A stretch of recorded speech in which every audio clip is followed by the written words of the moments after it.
Hello students, welcome to online classes. ಬನ್ನಿ, ಹಾಗಾದರೆ ಇವತ್ತು ನಾವು ಫಸ್ಟ್ ಚಾಪ್ಟರ್ನಲ್ಲಿರುವಂತಹ ಸ್ಟೈಕೋಮೆಟ್ರಿಕ್ ಕೋಎಫಿಷಿಯೆಂಟ್ಸ್ ಮತ್ತು ಸ್ಟೈಕೋಮೆಟ್ರಿಕ್ ಕ್ಯಾಲ್ಕುಲೇಷನ್ಸ್ ಬಗ್ಗೆ ಇವತ್ತಿನ ಸೆಷನಲ್ಲಿ ನೋಡೋಣ. ಅದಕ್ಕೂ ಮುಂಚೆ ಸ್ಟೈಕೋಮೆಟ್ರಿಕ್ ಕೋಎಫಿಷಿಯೆಂಟ್ಸ್ ಅಂದ್ರೇನೋ ನೋಡೋಣ. ನೆಕ್ಸ್ಟ್ ಟಾಪಿಕ್ ಬಂದು ಯಾವುದು? Stoichiometric coefficient. ನಿಮಗೆ ಈ ಮುಂಚೆ ಗೊತ್ತಿರಲಿ, ನಾನು ಲಾಸ್ಟ್ ಕ್ಲಾಸಲ್ಲಿ ಬಂದು ವಿವಿಧ ಟೈಪ್ಸ್ ಆಫ್ ಪ್ರಾಬ್ಲಮ್ಸ್ ಮಾಡಿಸಿದ್ದೀನಿ. Have let's glance about that topic, empirical formula and molecular formula, how to calculate empirical formula and molecular formula ಅನ್ನೋದ್ರ ಬಗ್ಗೆ ನಾನು ನಿಮಗೆ ಹೇಳಿಕೊಟ್ಟಿದ್ದೆ. ಕರೆಕ್ಟಾ? ಎಂಪಿರಿಕಲ್ ಫಾರ್ಮುಲಾ ಬಂದು ನಾನು ಆವಾಗಲೂ ಹೇಳಿದ್ದೆ. What is the differences between the empirical formula? Empirical formula just tells about the what? A simple whole number ratio of a various atom in a particular molecule ಅಂತ ಹೇಳುತ್ತೆ. Molecular formula what actually tells? It tells about the total number of atoms of a different elements in a molecule ಅಂತ ಹೇಳುತ್ತೆ. ಅದು ratio ಹೇಳಿದ್ರೆ ಅದು exact number ಹೇಳುತ್ತೆ, ಸರಿನಾ? So that's all about the empirical formula and molecular formula. ಬನ್ನಿ, ಇವತ್ತು ನಾನೇನು ಮಾಡೋಣ ಅಂದರೆ ಸ್ಟೈಕೋಮೆಟ್ರಿಕ್ ಕೋಎಫಿಷಿಯೆಂಟ್ಸ್ ಬಗ್ಗೆ ಹೇಳ್ತೀನಿ. ಸೊ ನಿಮಗೆ ಸ್ಟೈಕೋಮೆಟ್ರಿಕ್ ಕೋಎಫಿಷಿಯೆಂಟ್ ಸ್ಟಾರ್ಟ್ ಮಾಡೋಕ್ಕಿಂತ ಮುಂಚೆ what is the meaning of stoichiometry and chemical? ಈ ಟಾಪಿಕ್ ಹೆಸರೇನಪ್ಪ ಅಂದರೆ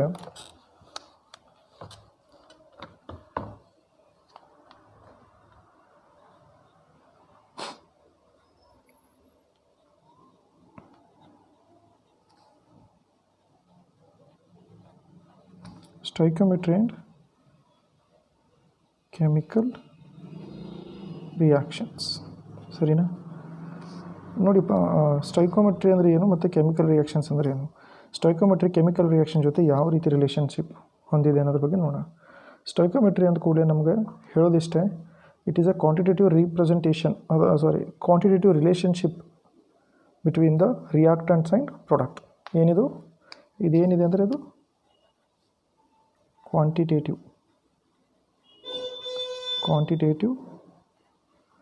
ರಿಲೇಷನ್ಶಿಪ್ ಇರೋದು. ಕ್ವಾಂಟಿಟೇಟಿವ್ ರಿಲೇಷನ್ಶಿಪ್, ಅರ್ಥ ಆಯ್ತಾ? Quantitative relationship. Stoichiometry totally tells about the quantitative relationship between or among reactants and products ಅಂತ ಹೇಳ್ಬೋದು. ರಿಯಾಕ್ಟೆಂಟ್ಸ್ ಮತ್ತು ಪ್ರಾಡಕ್ಟ್ ಮಧ್ಯೆ ಏನೇ ಕೆಮಿಕಲ್ ರಿಯಾಕ್ಷನ್, ಕೆಮಿಕಲ್ ರಿಯಾಕ್ಷನ್. ಇದಕ್ಕೆ ನಾವೇನಂತ ಕರಿತೀವಿ ಅಂದರೆ ಸ್ಟೈಕೋಮೆಟ್ರಿ ಅಂತ ಕರಿತೀವಿ. ಅರ್ಥ ಆಯ್ತಾ? ಸೊ ಸ್ಟೈಕೋಮೆಟ್ರಿಕ್ ಕೋಎಫಿಷಿಯೆಂಟ್ಸ್ ಅಂದರೆ ಯಾವುದೇ ಒಂದು ರಿಯಾಕ್ಷನಲ್ಲಿ ಏನು ಆ್ಯಕ್ಚುಲಿ ಹೇಳುತ್ತಪ್ಪ ಅಂದರೆ, ಒಂದು ಕೆಮಿಕಲ್ ರಿಯಾಕ್ಷನಲ್ಲಿ ಇದು ಏನು ಮಾಡುತ್ತೆ ಅಂದರೆ ಇದು ಇಂಟರ್ಪ್ರಿಟೇಟ್ ಮಾಡುತ್ತೆ. ಅಂದರೆ ಮತ್ತೊಂದು ವಿಧವಾಗಿ ಹೇಳ್ಕೊಡುತ್ತೆ. ಏನು ಹೇಳ್ಕೊಡುತ್ತೆ ಅಂದರೆ ಎಷ್ಟು ಸಂಖ್ಯೆಯಲ್ಲಿ number of moles of substance product ಮತ್ತು ರಿಯಾಕ್ಟೆಂಟಲ್ಲಿ ಇದೆ ಅಂತ ಹೇಳ್ಕೊಡುತ್ತೆ. ಅರ್ಥ ಆಯ್ತಾ? ಬೇಕಾದರೆ ನಾನು ಇನ್ನೊಂದು ಪಾಯಿಂಟ್ ಇಲ್ಲಿ ಜೋಡಿಸ್ಬೋದು. It's a simple way of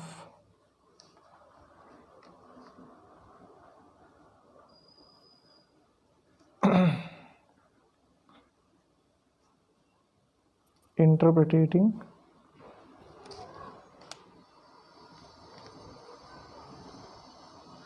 the number of moles of products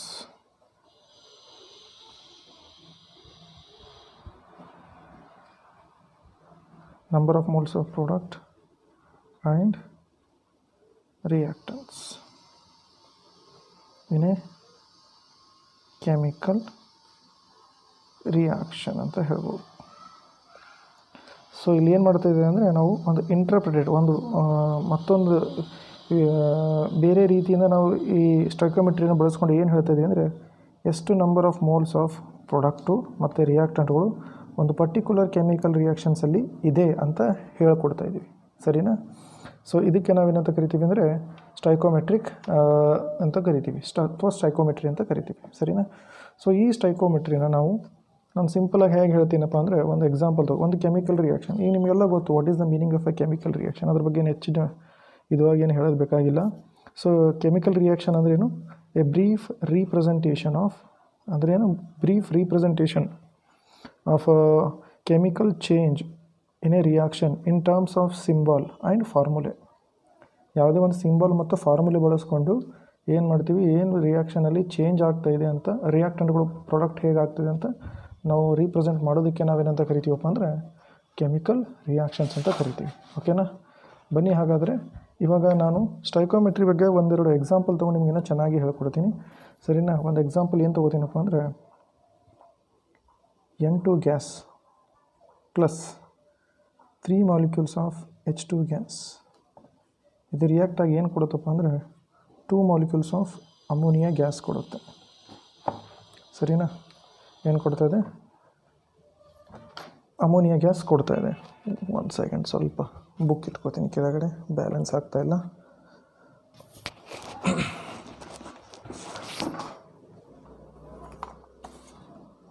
okay, so N2 gas plus 3H2 gas will give 2NH3 gas ಅಂತ ಹೇಳ್ತೀವಿ, ಸರಿನಾ? ಹಾಗಂದರೆ ಏನು? ಈಗ ನೋಡಿ, ಪರ್ಟಿಕ್ಯುಲರಾಗಿ ಇಲ್ಲಿ ಸ್ಟೈಕೋಮೆಟ್ರಿಕ್ ಕೊಯಿಫಿಷಿಯಂಟ್ಸ್ ಇನ್ ಇಕ್ವೇಷನ್ ಹೇಗೆ ಇಂಡಿಕೇಟ್ ಮಾಡ್ತೀವಿ ಅಂದರೆ, ಇದಕ್ಕೆ ನಾನು ಸಪೋಸ್ ಒಂದು ಮಾಲಿಕ್ಯೂಲ್ ಅಂತ ಕನ್ಸಿಡರ್ ಮಾಡಿದ್ದೀನಿ ಅಂತ ತಿಳ್ಕೊಳ್ಳಿ. If I consider as 1 molecule, ಅರ್ಥ ಆಗ್ತಿದೆಯಾ? ಹಾಗಾದರೆ ಇದು ಎಷ್ಟು ಮಾಲಿಕ್ಯೂಲ್ ಆಗುತ್ತೆ? 3 ಮಾಲಿಕ್ಯೂಲ್ಸ್ ಆಗುತ್ತೆ. 1 ಮಾಲಿಕ್ಯೂಲ್ N2 ಮತ್ತು 3 ಮಾಲಿಕ್ಯೂಲ್ಸ್ ಕೂಡಿ ಎಷ್ಟು ಮಾಲಿಕ್ಯೂಲ್ಸ್ ಫಾರ್ಮೇಷನ್ ಆಗ್ತಾಯಿದೆ ಅಂದರೆ 2 ಮಾಲಿಕ್ಯೂಲ್ಸ್ ಫಾರ್ಮೇಷನ್ ಆಗ್ತಾಯಿದೆ. ಎಷ್ಟಾಗ್ತಾಯಿದೆ? 2 ಮಾಲಿಕ್ಯೂಲ್ಸ್. ಈ ಮಾಲಿಕ್ಯೂಲ್ಸ್ಗಳನ್ನು ನಾನು ಒಂದು ನಂಬರ್ ಆಫ್ ಎಂಟಿಟೀಸ್, ಅಂದರೆ ಒಂದು ಎಂಟಿಟೀಸಲ್ಲಿ ನಾನು ಬರೆದ್ರೆ ಏನಾಗುತ್ತೆ, ಏನಾಗಬಹುದು? ಎಂಟಿಟೀಸ್ ಅಂದರೆ ಏನು ಯೂಸ್ ಮಾಡ್ತೀವಿ ಇಲ್ಲಿ? Again we multiply 1 with 6.022 into 10⁻23. ಅದೇ ರೀತಿ ಇದನ್ನು ಕೂಡ 3 ಇಂಟು 6.2022 ಇಂಟು 10⁻23. ಅದೇ ರೀತಿ ಇದನ್ನು ಕೂಡ 2 ಇಂಟು 6.022 ಇಂಟು 10⁻23. ಹೀಗೆ ಮಾಡಿದ್ರೆ ನಮಗೇನು ಸಿಗುತ್ತಪ್ಪ ಅಂದರೆ these all things are get converted into moles. ಎದರಲ್ಲಿ ಕನ್ವರ್ಟ್ ಆಗಿದೆ ಅಂತ ತಿಳಿಯುತ್ತೆ? ಮೋಲ್ಸಲ್ಲಿ. ಆವಾಗ ನಾನು ಇನ್ನೊಂದು ಸರಿ ಏನಂತ ಹೇಳ್ಬೋದು? How do I say? ಇದನ್ನು ಹೇಗೆ ಹೇಳ್ತೀವಿ ಅಂದರೆ, ಇದನ್ನು ಬಂದು 1 ಮೋಲ್ ಅಂತ ಹೇಳ್ಬೋದು, ಇದನ್ನು ಬಂದು 3 ಮೋಲ್ ಅಂತ ಹೇಳ್ಬೋದು, ಇದು ಬಂದು 2 ಮೋಲ್ಸ್ ಅಂತ ಹೇಳ್ಬೋದು. ಕರೆಕ್ಟಾ? So this is 1 mole, this is 3 mole and this is 2 mole. ಹೀಗಿದ್ಮೇಲೆ ನಾವು ಈ ಮೋಲನ್ನು ಮತ್ತೆ ಮಾಸಸ್ಸಲ್ಲಿ ಎಕ್ಸ್ಪ್ಲನೇಷನ್ ಮಾಡಬೇಕಾದ್ರೆ ಹೇಗೆ ಹೇಳ್ತೀವಿ? ಮಾಸ್ ಅಂದ ಕೂಡಲೇ ನೈಟ್ರೋಜನ್ ಮಾಸ್ ಎಷ್ಟಾಗುತ್ತೆ? 1 14 ಆದರೆ 2 ಇದೆ ಅಂದರೆ 28. So 1 into 28 grams, that will be around 28 grams. ಇದು 3 ಇಂಟು ಹೈಡ್ರೋಜನ್ ಅಂದರೆ 2 ಇದೆ, ಕರೆಕ್ಟಾ? 2, and that will be around 6 grams, ಕರೆಕ್ಟಾ? ಇದು ಬಂದು ಎಷ್ಟಾಗುತ್ತೆ? 2 ಮಲ್ಟಿಪ್ಲೈ ಮಾಡೋದು ಫಸ್ಟ್ ಲಾ ಓದಿರಲ್ಲ, ಅದನ್ನು ಇದರ ಬಿ ಕ್ರಿಯೇಟಿವ್ ನವರ್ ಅಂದರೆ total mass of the reactant product should be same. So how much it should be around 34. So 34 ಆಗುತ್ತೆ. ನೋಡಿ ನೋಡಿ ಎಷ್ಟಾಗುತ್ತೆ? Again 2 into 17, that is around 34 gram. So ಇದರ ಅರ್ಥ ಇಷ್ಟೇ. ನಾವೇನು ಹೇಳ್ತಾ ಇದ್ದೀವಿ ಅಂದರೆ, we are interpretating the coefficients as number of moles on the basis of all the stoichiometric calculations. ಇಲ್ಲಿ ಏನು ಇಂಟರ್ಪ್ರಿಟೇಟ್ ಮಾಡಿದ್ವಿ ನಾವು? ಬೇಸ್ಡ್ ಆನ್ ದೇರ್ ಮಾಸ್ ಆಗಬಹುದು, ಬೇಸ್ಡ್ ಆನ್ ದೇರ್ ಮಾಲಿಕ್ಯೂಲ್ಸ್ಗಳ ಮುಖಾಂತರ ನಾವೇನು ಇಂಟರ್ಪ್ರಿಟೇಟ್ ಮಾಡ್ತಿದ್ವಿ ಅಂದರೆ, ಇದರ ಪಕ್ಕದಲ್ಲಿ ಏನಿದೆ ಅಲ್ಲ, ಇವಕ್ಕೆಲ್ಲ ನಾವೇನಂತ ಕರಿತೀವಿ? ಸ್ಟೈಕೋಮೆಟ್ರಿಕ್ ಕೊಯಿಫಿಷಿಯಂಟ್ಸ್ ಅಂತ ಕರಿತೀವಿ. So interpretating the coefficients as the number of moles. ಇವು ಕೊಯಿಫಿಷಿಯಂಟ್ಗಳನ್ನೇ ನಾವು ಏನಂತ ಮತ್ತೊಂದು ರೀತಿಯಿಂದ ಹೇಳ್ತಾ ಇದ್ವಿ ಅಂದರೆ, these are equal to the number of moles ಅಂತ ಹೇಳ್ತಾ ಇದ್ದೀವಿ. ಇದಕ್ಕೆ ನಾವು ಏನಂತ ಕರಿತೀವಿ ಅಂದರೆ ಕ್ವಾಂಟಿಟೇಟಿವ್ ರಿಲೇಷನ್ಶಿಪ್ ಅಂತ ಕರಿತೀವಿ. ಅರ್ಥ ಆಗ್ತಿದೆಯಾ? So this is what we call it as quantitative stoichiometric quantitative relationship. So this is about the stoichiometry when quantitative relationship when we write during a chemical reaction. ಸರಿನಾ? ನಿಮಗೆಲ್ಲ ಗೊತ್ತು how do balance the chemical reaction. ಒಂದು ವೇಳೆ ಗೊತ್ತಿರಲಿಲ್ಲ ಅಂದರೆ you better ಏನು ಮಾಡ್ಕೋಬೇಕಪ್ಪ ಅಂದರೆ ಒಂದು ಯಾವುದೇ ಒಂದು chemical reaction balancing the chemical reaction ಬಹುಶಃ ಎಲ್ಲರಿಗೂ ಬರುತ್ತೆ, ಆದರೂ ಯಾರಿಗೆ ಬರಲ್ಲ ಅಂಥವ್ರಿಗೋಸ್ಕರ ಅಂತ ಜಸ್ಟ್ ಏನಪ್ಪ ಅಂದರೆ ಸುಮ್ಮನೆ ನಿಮಗೆ ಇದೇ ಹೇಳ್ತಾ ಇದ್ದೀನಿ. How do you balance the chemical reaction. ನೋಡಿ, ಕೆಮಿಕಲ್ ರಿಯಾಕ್ಷನ್ನ ಬ್ಯಾಲೆನ್ಸ್ ಮಾಡಬೇಕಂದ್ರೆ ಭಾಳ ಸಿಂಪ್ಲೆಸ್ಟ್ ವೇ ಇದೆ, ಭಾಳಷ್ಟು ಜನರಿಗೆ ಗೊತ್ತಿರಬೇಕು. ಅದು ಏನಪ್ಪ ಅಂದರೆ ಮೊದಲು ರೈಟ್ ದ ಸಿಂಬಲನ್ನು ಬರ್ಕೋಬೇಕು. ರೈಟ್ ದ ಸಿಂಬಾಲ್ಸ್ ಯಾವುಗಳದು? ಪ್ರತಿಯೊಂದು ರಿಯಾಕ್ಟೆಂಟ್ ಮತ್ತು ಪ್ರಾಡಕ್ಟ್ದು. ರಿಯಾಕ್ಟೆಂಟ್ ಆ್ಯಂಡ್ ಪ್ರಾಡಕ್ಟ್ ಆಟಮ್ ಆಗಿರ್ಬೋದು, ಎಲಿಮೆಂಟ್ ಆಗಿರ್ಬೋದು, ಇಲ್ಲ ಮಾಲಿಕ್ಯೂಲ್ ಆಗಿರ್ಬೋದು. ಓಕೆನಾ? ಅದಕ್ಕೆ ನಾವೇನಂತ ಕರಿತೀವಿ ಅಂದರೆ ಸ್ಕೆಲಿಟಲ್ ಫಾರ್ಮ್ ಅಂತ ಕರಿತೀವಿ. ಏನಂತ ಕರಿತೀವಿ? Skeletal form. ಅರ್ಥ ಆಯ್ತಾ? ಸ್ಕೆಲಿಟಲ್ ಫಾರ್ಮ್ ಅಂತ ಕರಿತೀವಿ. ನಂತರ ಏನು ಮಾಡ್ತೀವಿ?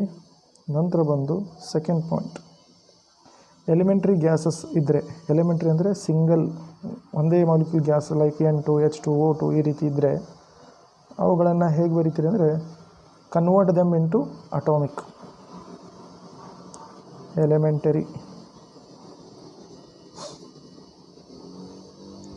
gases appeared in a chemical reaction should change into atomic form.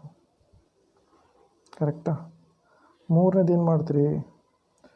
Select the formula containing maximum number of atoms for balancing. ಅಥವಾ ಹಿಂಗೆ ಹೇಳ್ಬೋದು, start to balance from that atom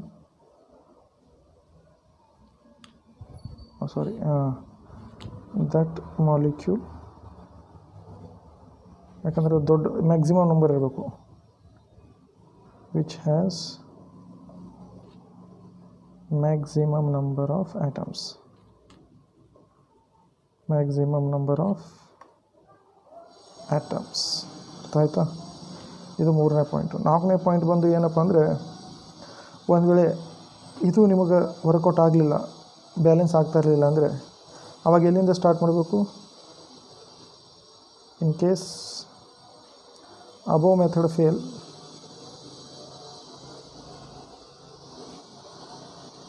in case above method fails, then start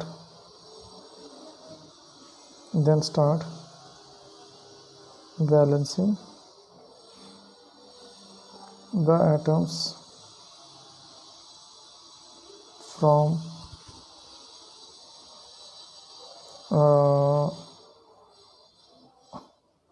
which appears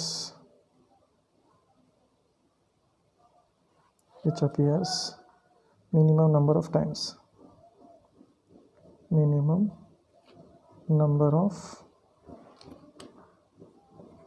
times. ಅರ್ಥ ಆಯ್ತಾ? ಅದಾದ ನಂತರ next ಏನು ಮಾಡಬೇಕು ಅಂದರೆ ಏನಪ್ಪ ಅಂದರೆ, ಯಾವುದು ಕಡಿಮೆ ಟೈಮ್ ಅಂದರೆ ಕಡಿಮೆ ನಂಬರ್ ಇರೋ ಐಟಮು ಕಡಿಮೆ ಸಾರಿ ಬಂದಿದೆ ರಿಯಾಕ್ಷನಲ್ಲಿ, ರಿಪೀಟ್ ಆಗಿಲ್ಲ, ಒಂದೇ ಸರಿ ಬಂದಿದೆ ಮತ್ತು ಅದರ ನಂಬರು ಕಡಿಮೆ ಇದೆ ಅಂದರೆ ಅಲ್ಲಿಂದ ನೀವೇನು ಮಾಡಬೇಕು? ಬ್ಯಾಲೆನ್ಸ್ ಸ್ಟಾರ್ಟ್ ಮಾಡ್ಕೊತ ಹೋದರೂ ಬರುತ್ತೆ ಅಂತ ಅರ್ಥ. ಓಕೆನಾ? ಮತ್ತು ಏನಪ್ಪ ಅಂದರೆ ಆಟಮ್ಸ್ ಏನಿದೆಯಲ್ಲ, ಎಲಿಮೆಂಟ್ರಿ ಗ್ಯಾಸಸ್ ಇದಾವಲ್ಲ, ಅವುಗಳನ್ನು ಬ್ಯಾಲೆನ್ಸ್ ಯಾವಾಗ ಮಾಡಬೇಕು? ಲಾಸ್ಟಿಗೆ ಮಾಡಬೇಕು. ಅರ್ಥ ಆಯ್ತಾ? So elementary gases appear should reaction. ಅಥವಾ ಮೇಲಿದ್ದಿದೆಯಲ್ಲ ಎಲಿಮೆಂಟ್ರಿ ಗ್ಯಾಸ್, ಅದೇ ಏನಂತ ಬರೀತೀರಿ? Atoms of elementary gases. Atoms of elementary gases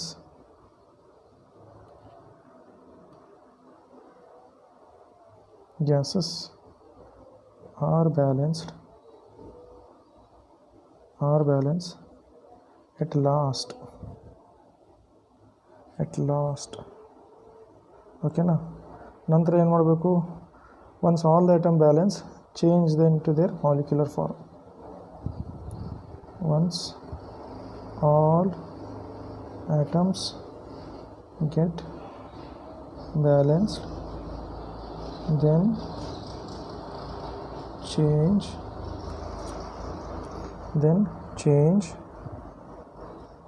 them. ಎದಕ್ಕೆ ಇದು ಮಾಡಬೇಕು, ಎಲಿಮೆಂಟಲ್ ಫಾರ್ಮಲ್ಲಿ ಮಾಡಬೇಕು.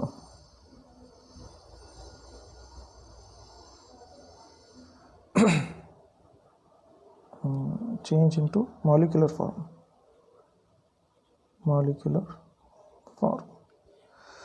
ನಂತರ last verify the number.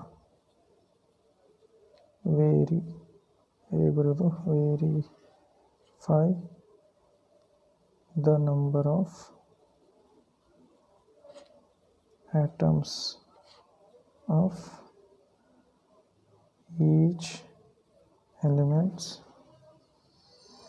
of reactant and product ಮತ್ತು ರಿಯಾಕ್ಟೆಂಟ್ ಎರಡರದ್ದು ಏನು ಮಾಡಿರಿ ಅಂತ ಹೇಳಿದ್ದಾನೆ,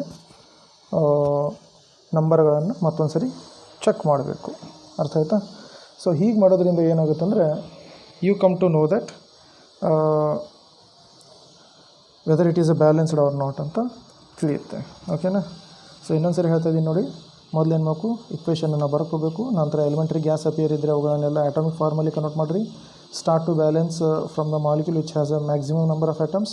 ಒಂದು ವೇಳೆ ಹಾಗೆ ಫೇಲ್ ಆದರೆ ಮಿನಿಮಮ್ ಸರಿ ಅಪಿಯರ್ ಆಗಿರುವಂಥ ಆಟಮ್ಗಳನ್ನು ಬ್ಯಾಲೆನ್ಸ್ ಮಾಡ್ಕೊತ ಮ್ಯಾಕ್ಸಿಮಮ್ ಕಡೆ ಹೋಗಿ, ನಂತರ ಆಟಮ್ಸ್ಗಳು ಯಾವ ಎಲಿಮೆಂಟ್ರಿ ಫಾರ್ಮಲ್ಲಿದೆ ಅವುಗಳನ್ನೆಲ್ಲ ಮಾಲಿಕ್ಯುಲರ್ ಓಕೆನಾ ಹೇಗೂ ಲಾಸ್ಟಿಗೆ ಬ್ಯಾಲೆನ್ಸ್ ಮಾಡಿರಿ ಅಂತ ಹೇಳಿದ್ದಾನೆ. Once all the atom get balance then the atoms ಅವುಗಳನ್ನೆಲ್ಲ ಎಲಿಮೆಂಟ್ಗಳನ್ನು ಮಾಲಿಕ್ಯುಲರ್ ಫಾರ್ಮಲ್ಲಿ ಬರೀರಿ. ನಂತರ ವೆರಿಫೈ ಮಾಡಿರಿ ನಂಬರ್ಗಳು ಎಲ್ಲವೂ ಹೇಗಿದೆ ಎಲ್ಲ ಅನ್ನೋದನ್ನು ಚೆಕ್ ಮಾಡಿರಿ. ರೈಟ್ ಹ್ಯಾಂಡ್ ಸೈಡ್ ಮತ್ತು left hand side, that is product and reactants ಎರಡು ಕಡೆ ಚೆಕ್ ಮಾಡಿದ ಕೂಡಲೇ if it is a balance then go ahead. ಅರ್ಥ ಆಯಿತಾ? ಬನ್ನಿ ಒಂದು ಎಕ್ಸಾಂಪಲ್ ನೋಡೋಣ, ನಿಮಗೆ ಇನ್ನೂ ಸುಲಭವಾಗಿ ತಿಳಿಯುತ್ತೆ.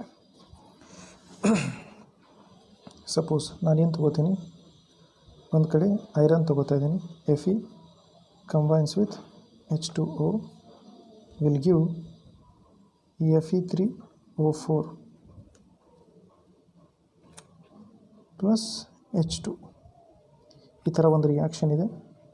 ಸೊ ಈ ರಿಯಾಕ್ಷನಲ್ಲಿ ನಾವು ಮೊದಲು ಏನು ಮಾಡಬೇಕಾಗಿದೆ ಅಂದರೆ, ಫಸ್ಟ್ ನೋಡಬೇಕು ಈ ರಿಯಾಕ್ಷನ್ಸಲ್ಲಿ ಯಾವುದು ಎಲಿಮೆಂಟ್ರಿ ಗ್ಯಾಸ್ ಇದೆ. ಇಲ್ಲೊಂದು ಎಲಿಮೆಂಟ್ರಿ ಗ್ಯಾಸ್ ಕಾಣ್ತಾ ಇದೆ. ಇದನ್ನು ಎದರಲ್ಲಿ ಕನ್ವರ್ಟ್ ಮಾಡ್ಕೊತೀರಿ, you just convert into atomic form.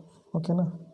So Fe plus H2O gives Fe3O4 plus 2H.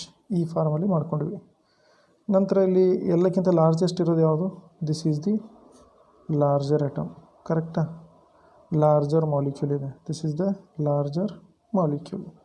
ಈ ಲಾರ್ಜರ್ ಮಾಲಿಕ್ಯೂಲನ್ನು ನಾವೇನು ಮಾಡಬೇಕು, ಬ್ಯಾಲೆನ್ಸ್ ಮಾಡೋಕ್ಕೆ ಬರುತ್ತಾ ಇಲ್ಲ ಅಂತ ಟ್ರೈ ಮಾಡ್ಕೊತ ಹೋಗಬೇಕು. ಹಾಗಾದರೆ ಬ್ಯಾಲೆನ್ಸ್ ಮಾಡಬೇಕಂದ್ರೆ ಏನು ಮಾಡಬೇಕು, ಲಾರ್ಜೆಸ್ಟ್ ನಂಬರ್ ಆಫ್ ಆಟಮ್ಸ್. ಓಕೆನಾ. ಮತ್ತು ಅದರ ಪಕ್ಕದಲ್ಲಿ ಅದಕ್ಕಿಂತ ಚಿಕ್ಕದಾಗಿರೋದು, ಅದಕ್ಕಿಂತ ಸಣ್ಣ ಮತ್ತು ಆಟಮ್ ಯಾವುದಿದೆ, ಇದರ ನಂತರ ಬರೋದು ಇದನ್ನು ಲಾರ್ಜೆಸ್ಟ್ ಆಟಮ್ ಅಲ್ವಾ. ಇವುಗಳನ್ನೆಲ್ಲವನ್ನು ನೋಡಿಕೊಂಡು ಏನು ಮಾಡಬೇಕು, ಬ್ಯಾಲೆನ್ಸ್ ಮಾಡಿಕೊಂಡು ಹೋಗಬೇಕು. ಸರಿನಾ.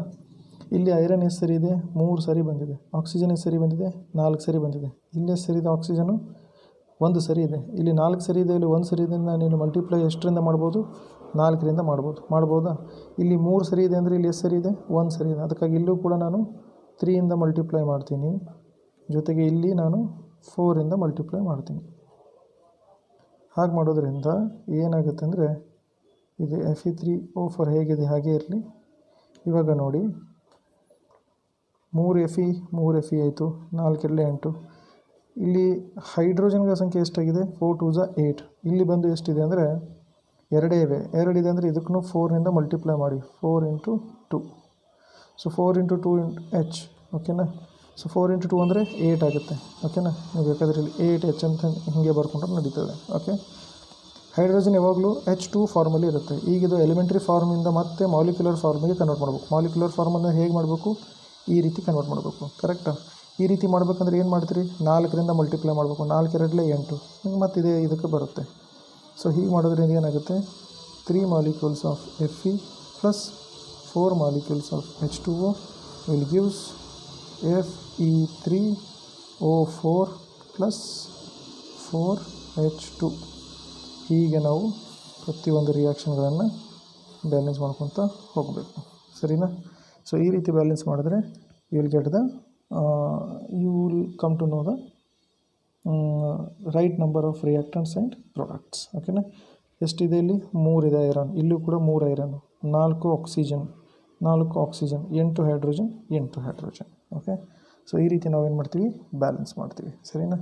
ನಿಮಗೊಂದು ಸಣ್ಣ 2 ರಿಯಾಕ್ಷನ್ ಬೇಕಾದ್ರೆ ಕೊಡ್ತೀನಿ, ನೀವು ಅದನ್ನು ಬ್ಯಾಲೆನ್ಸ್ ಮಾಡ್ತೀರಿ ಅಂದರೆ ನೋಡಿ. ಕರೆಕ್ಟಾ? ಬ್ಯಾಲೆನ್ಸ್ ಮಾಡೋಕ್ಕಾಗುತ್ತಾ? ಸೊ ನಾನೇನು ಮಾಡ್ತೀನಿ, Fe plus O2 will give Fe2O3. ಇದನ್ನು ಕೂಡ ನೀವು ಬ್ಯಾಲೆನ್ಸ್ ಮಾಡಬೇಕು. ಅದೇ ರೀತಿ ಇನ್ನೊಂದು ರಿಯಾಕ್ಷನ್ ಕೊಡ್ತೀನಿ ಹೋಮ್ವರ್ಕ್ ಥರ. P4 plus O2 will give P4O10. Okay, ಇನ್ನೊಂದು ರಿಯಾಕ್ಷನ್ ಕೊಡ್ತೀನಿ Mg plus O2 will give MgO. So ಇವುಗಳನ್ನೆಲ್ಲ ನೀವೇನು ಮಾಡಿ ಮನೆಯಲ್ಲಿ ಬ್ಯಾಲೆನ್ಸ್ ಮಾಡಿ ನೋಡಿ, ಸರಿನಾ? ಬನ್ನಿ ಹಾಗಾದರೆ ಇವತ್ತು ಮುಖ್ಯ ಉದ್ದೇಶ ಏನಪ್ಪ ಅಂದರೆ, ಈ ಕೆಮಿಕಲ್ ರಿಯಾಕ್ಷನ್ ನಾನು ಬ್ಯಾಲೆನ್ಸ್ ಮಾಡೋದ್ರ ಮುಖ್ಯ ಉದ್ದೇಶ ಏನಪ್ಪ ಅಂದರೆ, ಈಗ ಮುಂದೆ ನಮಗೆ ಕೆಲವೊಂದು ಪ್ರಾಬ್ಲಮ್ಸ್ ಬರುತ್ತೆ. ಎಕ್ಸಾಮ್ಸಲ್ಲಿ ಕೇಳಿರೋ ಪ್ರಾಬ್ಲಮ್ಸ್ ಇದೆ, CETಯಲ್ಲಿ ಬರಬಹುದು, ಈವನ್ ಥಿಯರಿಟಿಕಲಿ ನಿಮ್ಮ NCERT ಬುಕ್ಕಲ್ಲಿ ಕೂಡ ಪ್ರಾಬ್ಲಮ್ಸ್ಗಳಿದ್ದಾವೆ. ಅವುಗಳನ್ನೆಲ್ಲ ಒಂದು ಸರಿ ಗ್ಲ್ಯಾನ್ಸ್ ಮಾಡಿದ್ರೆ you will come to know how the relationship between the mole and mole, ಮತ್ತು ಮಾಸ್ ಆ್ಯಂಡ್ ಮಾಸ್, ಮತ್ತು mass and volume and volume relationship ಬಗ್ಗೆ ನಿಮ್ಗೆ ಗೊತ್ತಾಗಬೇಕಂದ್ರೆ ಕೆಲವೊಂದು ಪ್ರಾಬ್ಲಮ್ಗಳನ್ನು ನಾವು ಸಾಲ್ವ್ ಮಾಡೋಣ, ಸರಿನಾ? ಬನ್ನಿ ಹಾಗಾದರೆ ನಾನು ಕೆಲವೊಂದು ಲಿಸ್ಟ್ ಆಫ್ ಪ್ರಾಬ್ಲಮ್ಸ್ ಬರ್ಕೊಂಡಿದ್ದೀನಿ.